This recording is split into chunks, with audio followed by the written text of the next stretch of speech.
Okay, let's get started.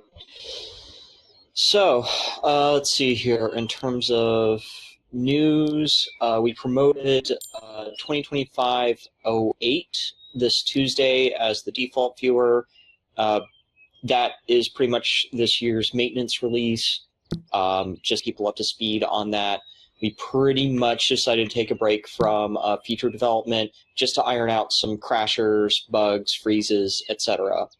So that's pretty much what went into 2508. But as a little bit of a treat for our Mac users out there, if you're on Apple Silicon, you can now upload meshes. That's using a new convex decomposition library that we're hoping to go through and just kind of make the standard across all viewers as just generally moving forward. We're going to let that soak in Mac land for a little bit before we go through and make it the default on Linux and Windows. So bear with us for a little bit. Hopefully, 2601, that will be the default moving forward. So far, the feedback that I've heard is that the physics meshes seem generally more accurate, and the simplified upload meshes for specifically seems to be liked by people who have gotten to use it. So yeah, I have pretty high hopes that you guys will also like that one. Actually, want to make that the standard way to upload things to the grid. I guess moving on into future work here, 2026 will be focused on the first impressions epic. The intention is to make Higgins, can you day disable zero. voice? Can you disable voice and enable it just a second? Yeah, sure.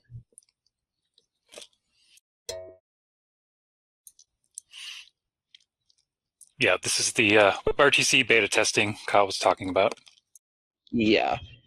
Okay. Testing, 1, 2. Am I coming through clear? Sounds good. Okay, cool. Anyways, so let's see, where was I? What did you guys last hear?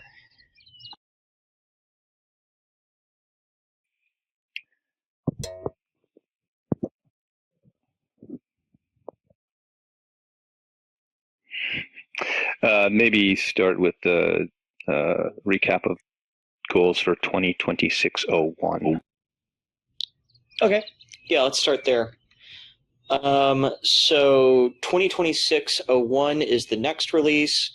We're focusing on what we call first impressions. Not going to be a ton of content creation specific features going into that one, except for maybe some SLUA stuff. We'll see where that's at by the time we ship 2026-01.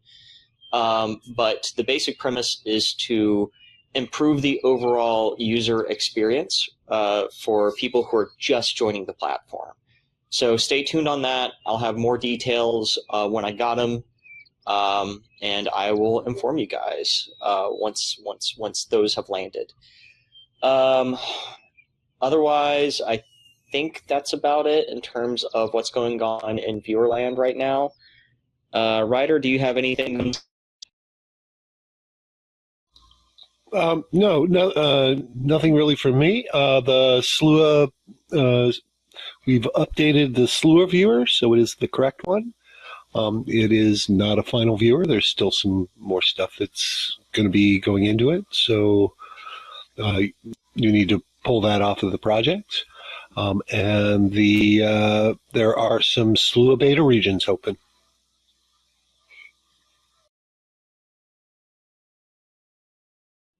Okay, and Kyle, you got anything?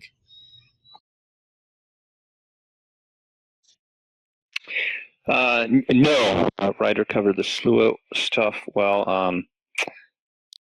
I don't want to steal any thunder if Roxy's here. I don't see Roxy.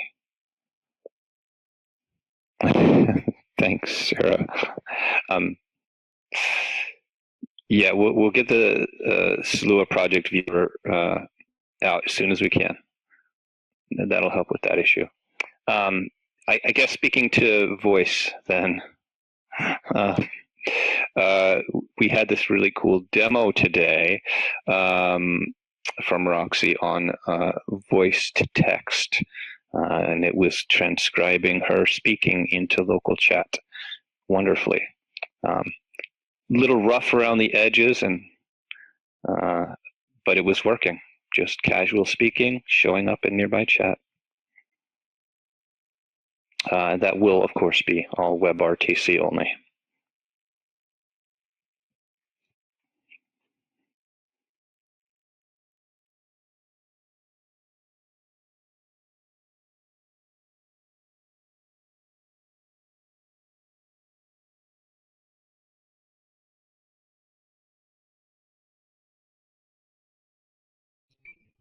Okay, I suppose with that, we'll go ahead and open the floor.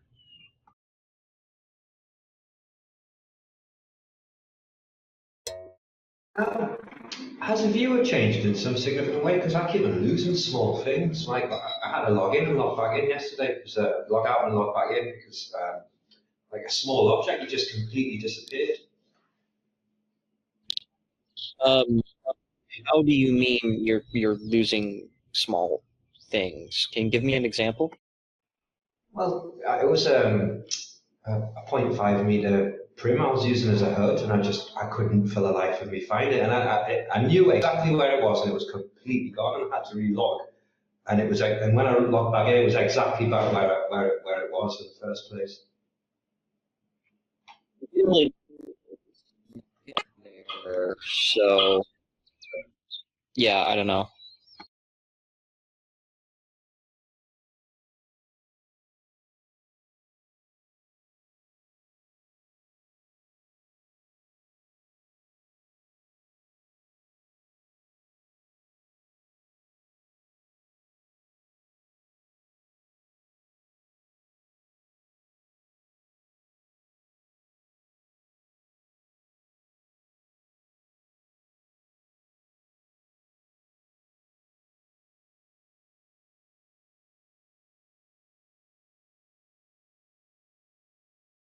Did you check on wireframe if it was there? Didn't know.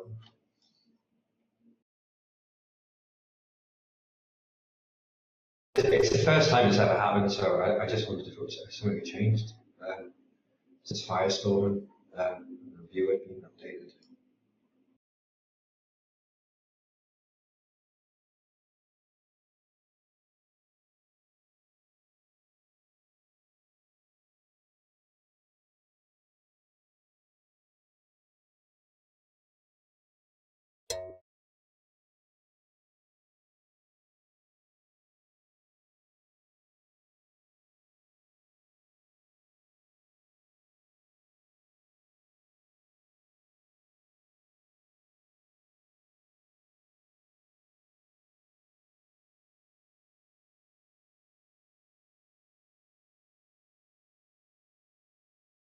If it's Firestorm, then something that can be brought up at tomorrow's meeting.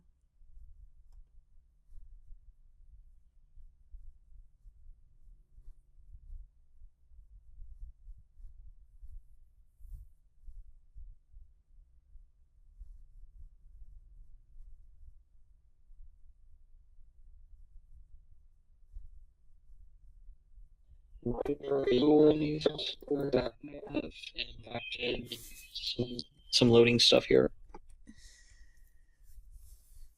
I assume not, but We didn't hear you, Gaines, because you sounded like the Twin Peaks dude.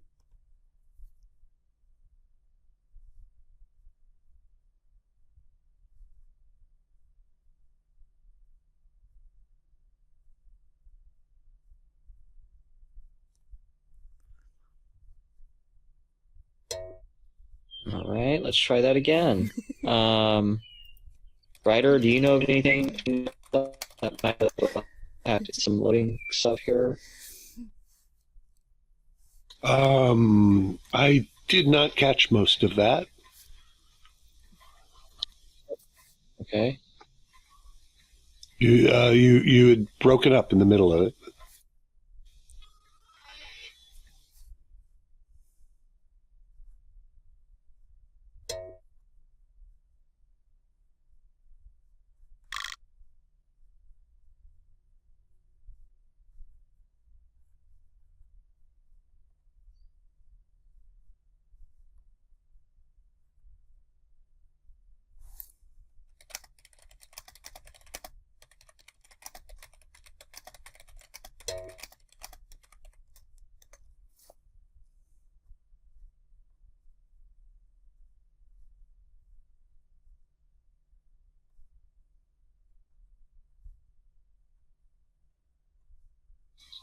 No, should be nothing server side.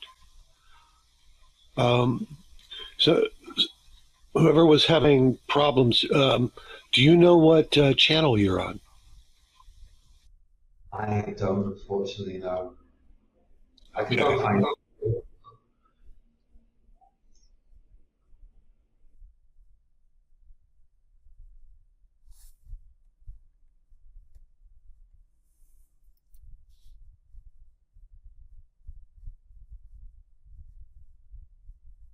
I don't believe so, Christy.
I'll throw your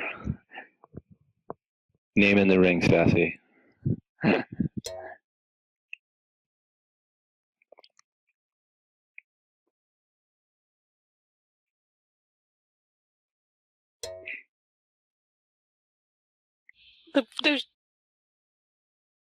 There's a beta region on Aditi, I believe. WebRTC1, I believe it's called. Yeah, that is correct.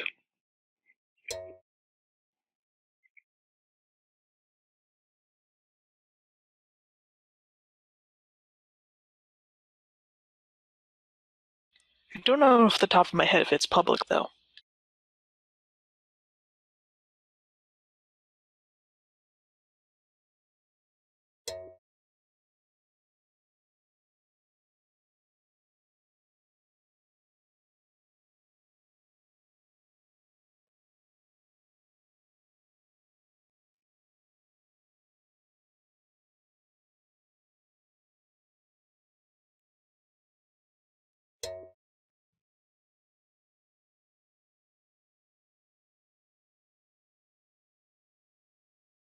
I wear a lot of kilts, but I don't think that counts.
And by the way, well, I've got a second.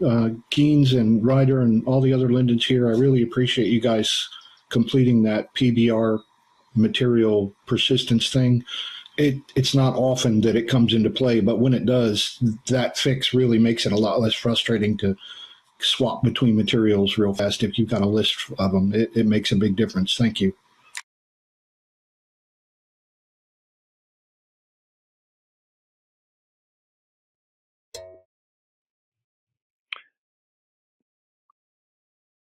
Thanks, Maxwell. And your voice sounded great.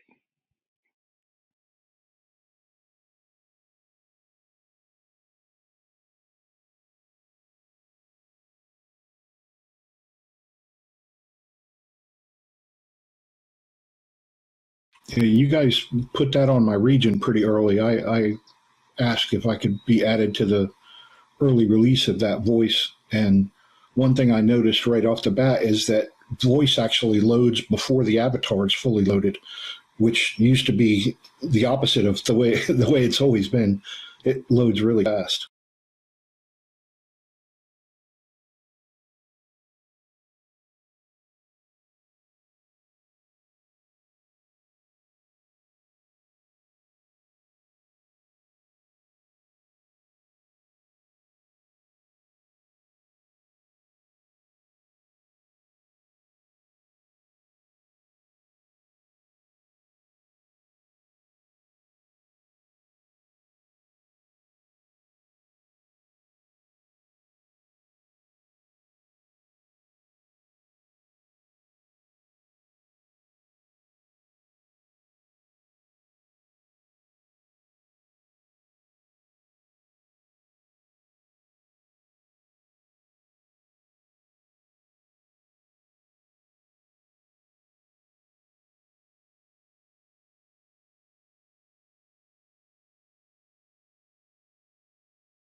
Is there any sort of like pause situation with it turning into text? Like, is it just everything that's being said is coming out as text, or is there the opportunity for somebody that might need voice to text to work to have that make sure that what they're saying is correct, if that makes sense? Sorry, I'm not sure if that made sense.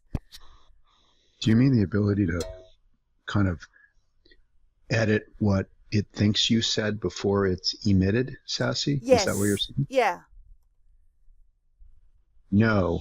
The pipeline that we're using doesn't support that, because what we're doing for efficiency's sake, and for just, seems like the sensible way to do it, is that we're taking the WebRTC voice that we receive at the server, and then at the WebRTC server, we're transmitting it to be translated into English, actually, like I was just saying, pretty much it tries to translate everything into English, and then it brings back English text, and then it injects the text back to the server into the chat. So as it's currently designed, no, we don't have a way for you to audit the captioning before it goes out. But it's an interesting point you make, but one that would require a very substantial change in design, because we'd have to route that text all the way back to you, then have you preview it, then have you send it. Understandable. So could a workaround, I'm talking about people with different needs, like special needs issues, if they could talk in an IM, even potentially to themselves, and then it transcribe, and then be able to paste that into local chat. I'm just thinking, I mean, I'm sure they could do that outside of SL if they really needed to, but I'm just wondering how it's dealing with things like that.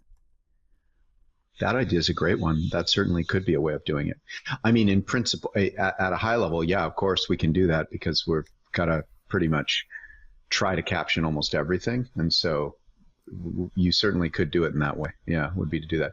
That's actually a good point, because I think it would be a selective behavior that not everybody would want to use, because not everybody, I think most people will want it to just translate their captions as quickly as possible so that it feels like watching a YouTube video. That's always been our design direction, as I've mentioned in other gatherings around this, that we want it to just feel like, you know, when you watch a YouTube video and you hit CC and you turn your mic down because you're at work, yeah, it should be the same thing here. You know, you just don't listen to the audio, but you read the text. That is awesome. Is that going to have a range? Sorry, is that going to have a range to like the normal 20-meter chat range? Yep.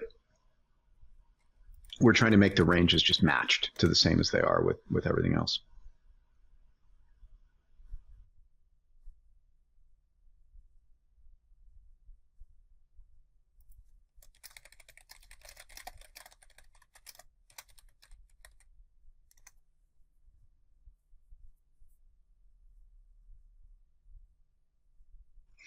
Yeah, Uzero, it might work. I'm trying to check with Roxy right now, who I think isn't here with us today. I'm noticing. I think that the approach we're using initially for captioning is, I think, using either Whisper or something similar, and that AI system has the property that it will attempt to translate into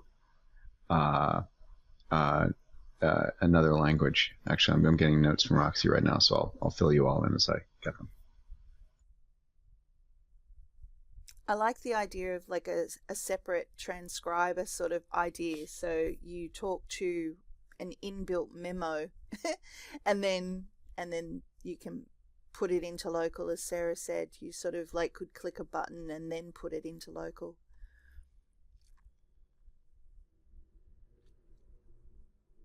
You could like use SL to write your next novel.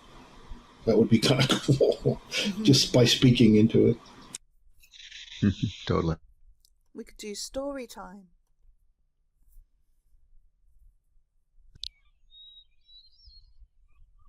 You mean like this?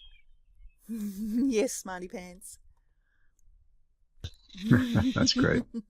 Yeah, I think one of the design choices here is to what extent to automate things ourselves versus just opening the systems up adequately so that people can use other tools like we just heard.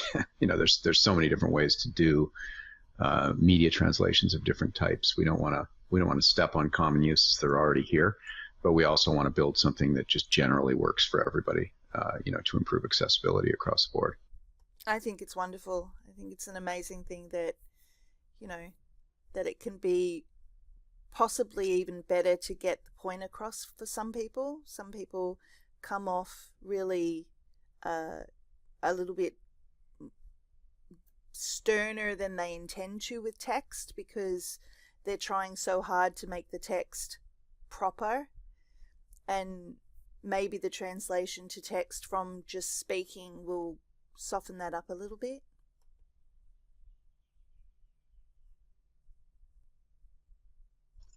Yeah, I mean, I would prefer to be able to talk and have it captioned, because I frequently in venues like this, I just am not a fast enough touch typer, nowhere near as fast as many other folks that are here. So, I mean, that's one of the reasons I love this idea, is it lets me just talk and then have everybody, you know, get everything I'm saying both ways.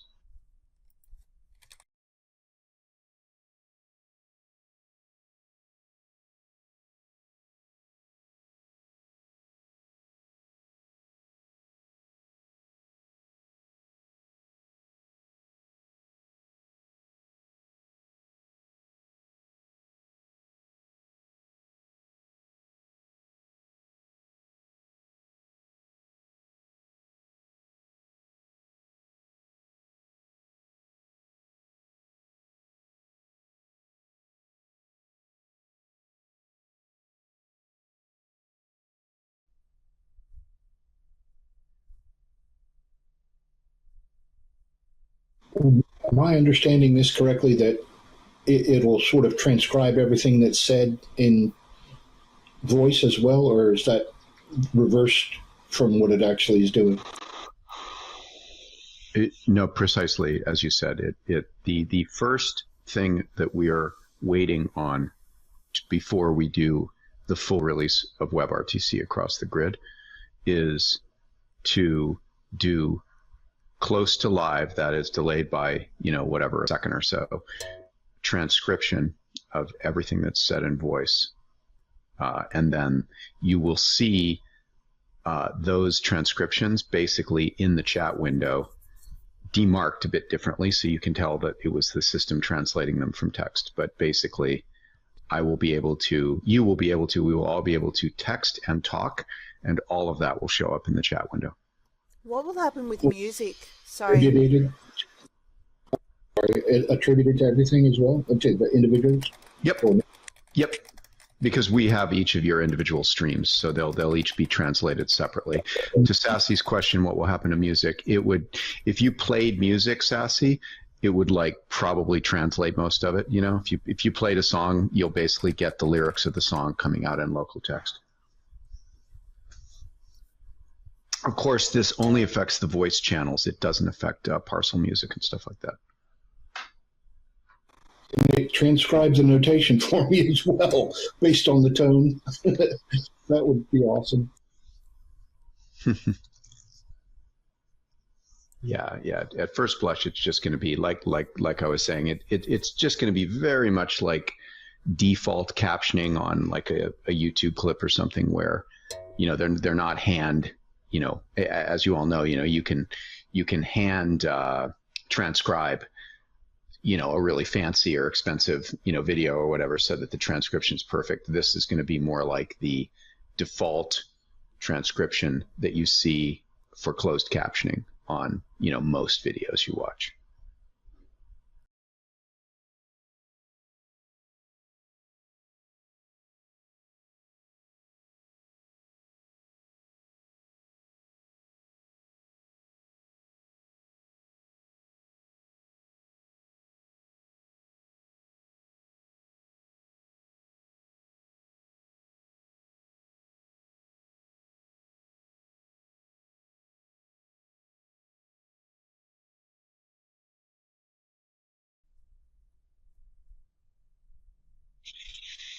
Roxy's here as well. Welcome, Roxy. Can speak to perhaps other questions folks have. Yeah, I can answer further questions if you want.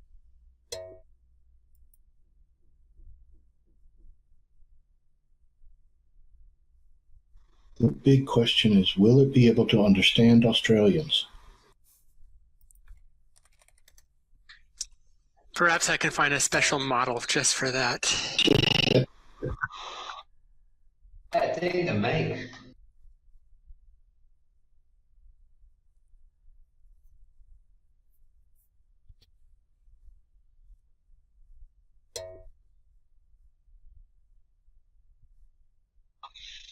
Yeah, more practically, I guess we'll explore it as we get it turned on. I do think that most English variants are fairly easily understood by it.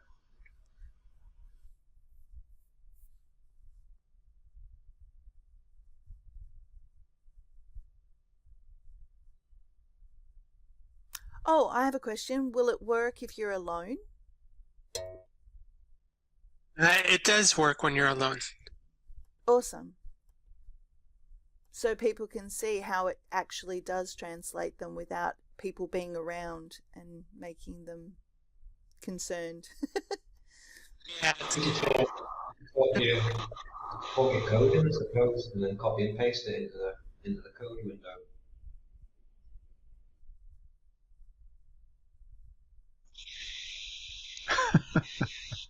That's a good one, Sarah. Well, since we're translating from voice to text, I suppose I think, right, your question, though funny and interesting, is not as yet relevant. It would be in the reverse direction, right? It would be text to speech, where that would matter.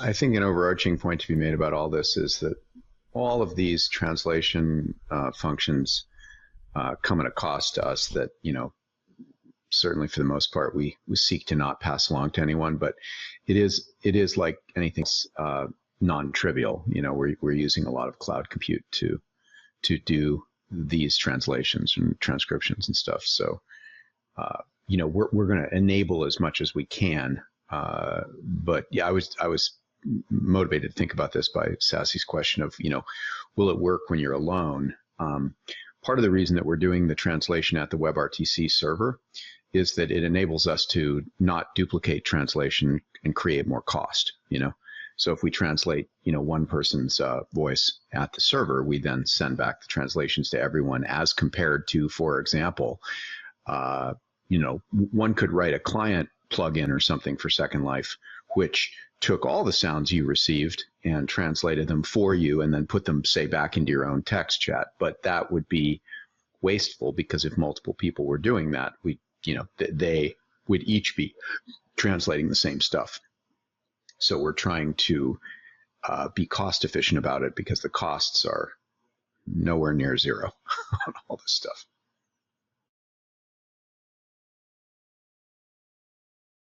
Yeah, I need my U's. And if you put Z's where my S's are meant to be, I'll be very upset.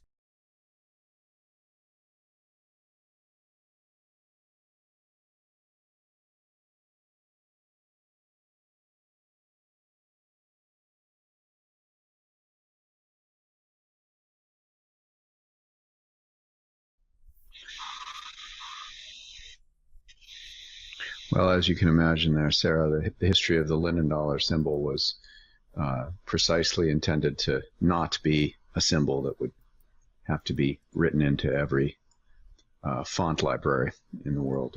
We were delighted by the prospect of creating a Linden dollar symbol that was not a compound of regular characters, but we gave up that idea pretty quickly. Although you're right, Linden pounds could certainly be used instead.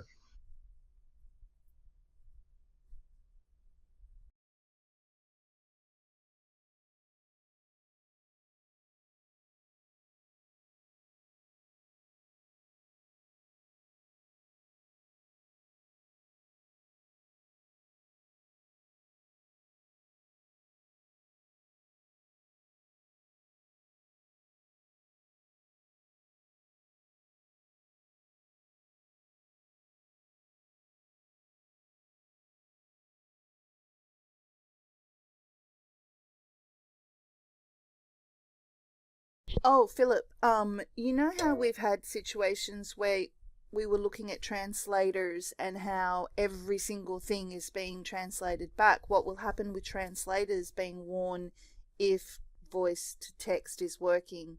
Will it then just singularly say something and then a person's translator will translate it, or would we end up with even more doublespeak? Well, the translators that are in use today that I've come across, say, for example, in our times together at the Welcome Hub, are translators that generally work by listening to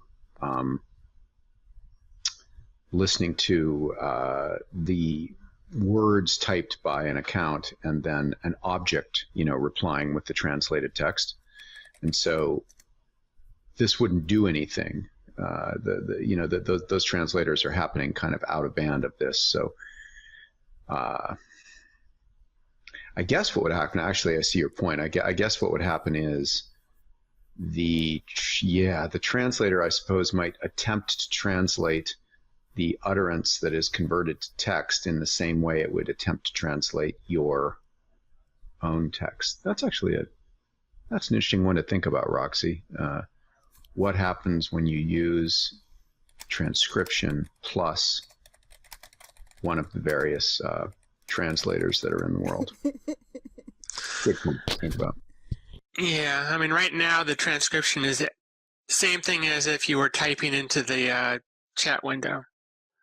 So it'll get routed however your normal chat gets routed.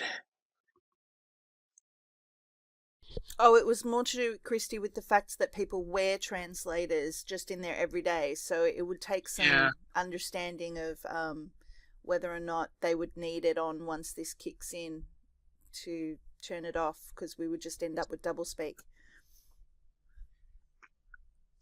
That's a good question. We could put in some controls to enable or disable the various functions that might be able to help with that. But... Yeah, and Christy, remember as well that our first release will not have translation. It will only have transcription. So in that sense, the translator objects would still, for the time, make sense. Our goal with this is to create the ability to do translation in a way by default for everyone in a manner similar to what the various translator HUDs do for text, but we're not there yet.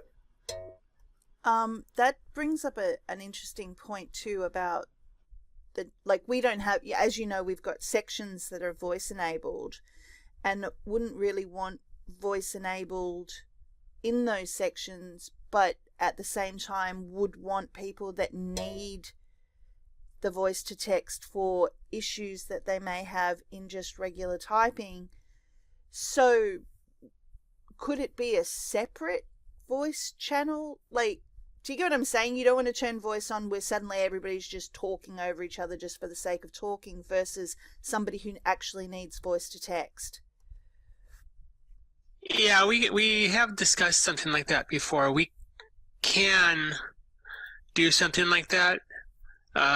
We could set that up. It would take a little bit of development time to create that. It's also a matter of setting up the right UI for that.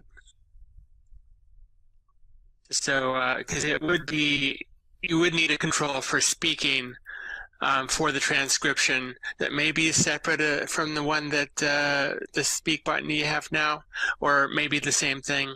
I don't know. But there's some details to work out, but we can do that. That's awesome. Thank you, Roxy.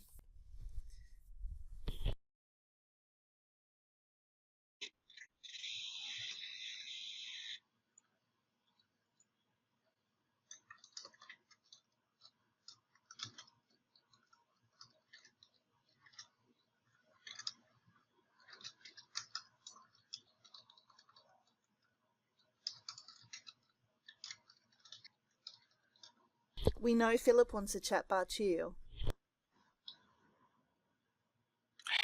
I was searching for that feature request this week, and I could not find it. Do you have a link? Get it done, Sarah. Get it done. She has a link.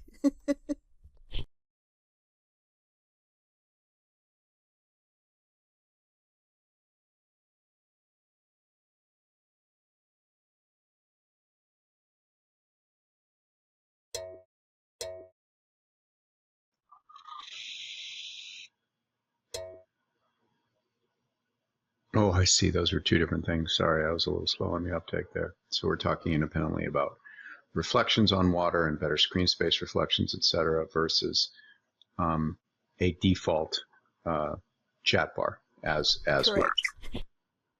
Sarah has two go-tos. We are all 100% from a design perspective. Every Linden is completely in agreement that we should have a default chat bar. We're doing that work right now for Project Zero first. We will deploy that soon. The general idea of returning to a visible chat bar at the bottom of the screen is a wonderful idea. Were somebody to give us a pull request with a clean implementation of that, I think we might well consider just pulling it into the upcoming release. We haven't had time. We haven't as yet done it here, but it's very much our intention to get everything back to a chat bar on everybody's bottom. It sounds like a presidential candidate. A chat bar for everyone. That's you awesome. Get a bar. Chat.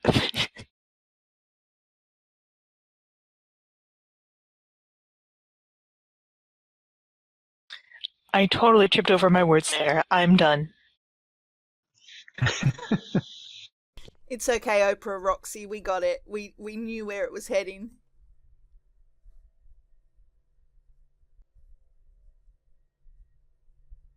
Or was that Cosmic? Hold on. I think that was Cosmic. Sorry, Cosmic.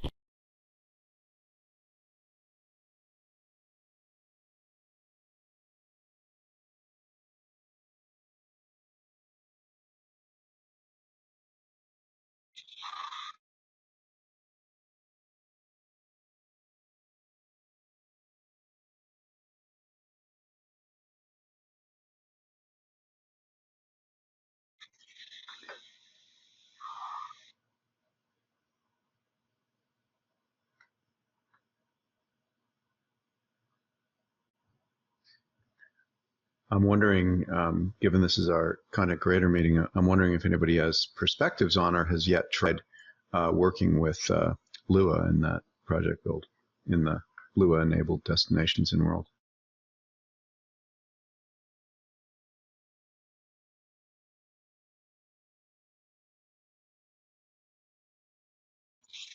What didn't work, Sarah?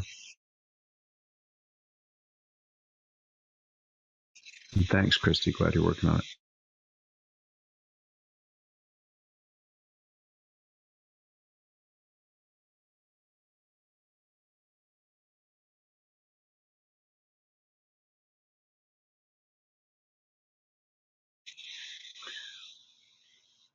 Oh, yes, Sarah. That was precisely the problem that I ran into, and we are fixing that, like, right now. I've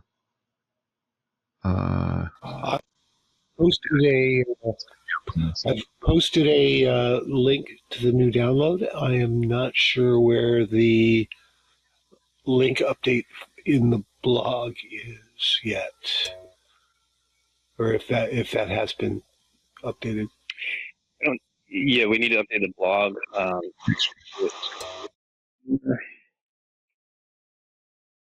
And it still needs some QA. So have fun. Yeah, so we fixed that. We found and fixed that yesterday, so it'll be up. Sorry about that. There was, yes, as Sarah said, the default handler for the default script. You know, when you just make a cube and put a script on it, was not working. It was not updated to the latest version, but it was just a easy fix. No, it is available, Sandy. It is now available on the main grid. Let's see, what is it, Kyle? It's SL space Lua space foo. If you search in the there you go, Slua beta. Yeah. Ravelli's got it. Yeah, there's a bunch of servers where please spread the word if you have any interest in scripting and you want to start trying to use Lua. It's delightful, works super well. There's a great new website, create.secondlife.com, that has documentation on it, and I was in there yesterday writing some scripts, and aside from the problem that Sarah mentioned, which I also ran into, looks like it works great. But we hope that as time goes by, this will actually be a very big deal, because obviously Lua is a much easier to work with language, and the many parts of the engine are much faster than LSL. Do you guys see that in the long run being more of a fast lane for expanding the capabilities of scripting in here, adding new functions and so on? Will that make it easier for you guys?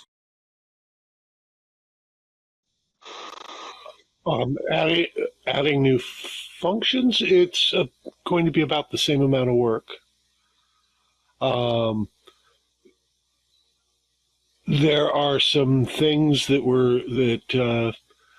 Harold and I have, Harold's been talking about doing some organization on our API to have it make a little more sense. But that's way in the that sort of thing is way in the future. Right. I mean, I had mentioned it, like there's obviously things that Linden scripting can't do, and then there's things that Lua can do that, are more advanced functionality maybe, and I wonder if that's something you're going to try and integrate down the road, or if that would break things in here too much or what.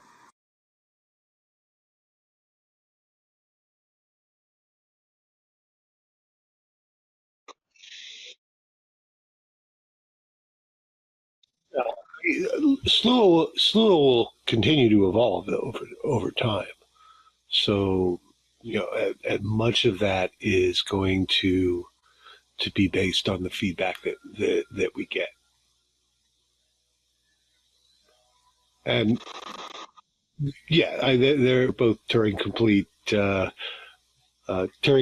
languages with a von Neumann machine, which is kind of what every programming language everywhere is.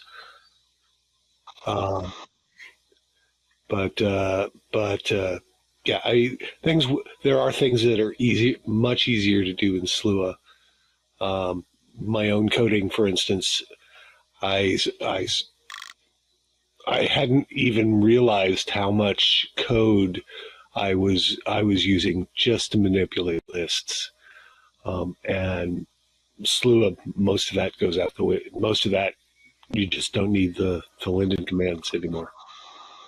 Yeah, exactly. Like Ryder said, it seems like a big part of the win here will be that the programmery stuff that doesn't involve an API call out to, Second Life, but it's just, like list management, is so much better in Lua, just because obviously it's a modern language. It's been around a long time, been updated a lot. And LSL is amazing language that we wrote very quickly way back in 2003, I guess, and or maybe end of 2002, and have, of course, as a small team, not had the time to keep evolving it.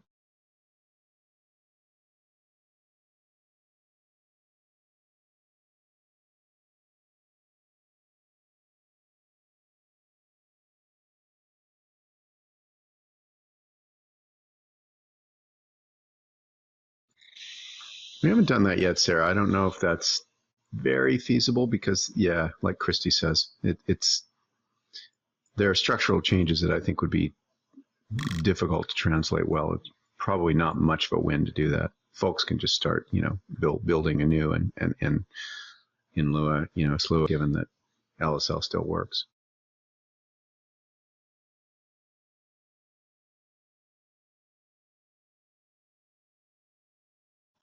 No way, that's pretty cool, Wolfgang. Thank you. Let's look at that. Yeah, I was actually just going to pipe up, but Wolfgang beat me to it. There is a transpiler out there that somebody had written.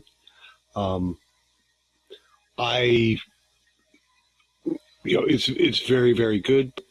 The idioms are gonna vary between the two languages, so it's harder to just transpile that.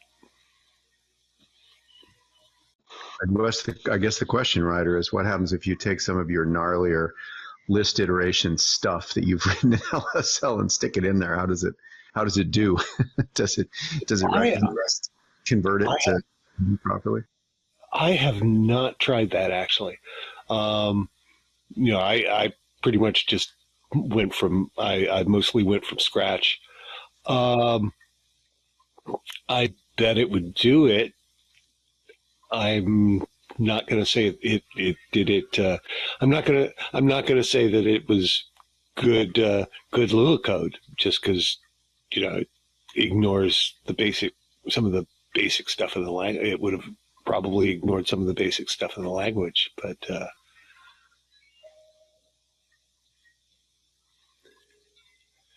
exactly, Wolfgang.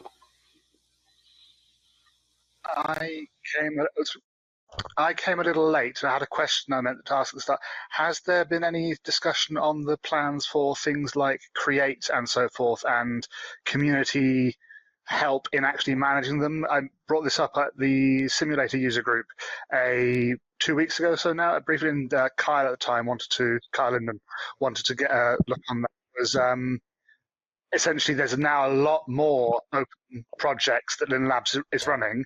That's more time demand. Is it needed that maybe some community members might be? It's one of the things where I said at the time, I do not want to put myself forward. As there were people who have managed the wiki, for instance, for years, who've done great jobs. Maybe some of those people could be given review access on Create, for instance, to get things more quickly integrated. Yeah, thanks for asking that again, Wolfgang. Yes, absolutely. We've already got some people volunteering. This is embarrassing, but I had this horrible Discord account lockout. I've just gotten back in yesterday. Anyway, ping me if you have any suggestions or recommendations. But yeah, I will be in the scripting-lua channel in Discord and monitoring that regularly. Nexi and I were just a moment ago discussing and going through things to put onto the wiki and doing I think one of the last tasks that Signal set was he assigned me to it for categorizing all the LSL functions for the wiki, which was for the create, which is taking some time.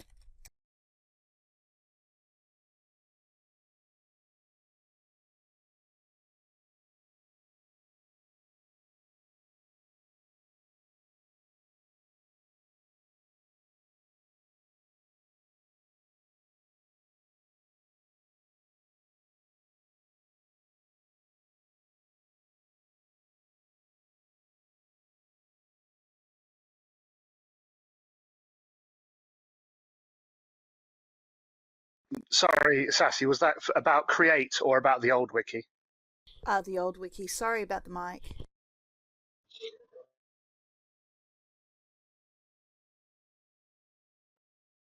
Yeah, generally speaking, I would love as much community involvement as we can get.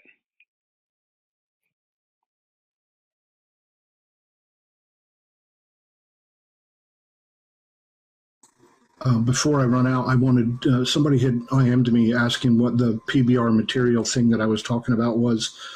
Here's the link to it on the feedback portal.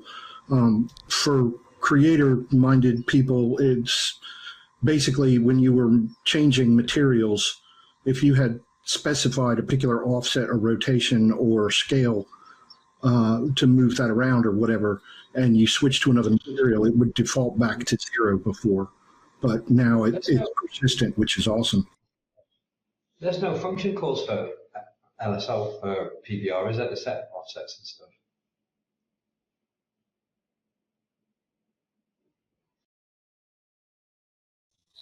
There are a few. I think. Hold on. Let me find the links.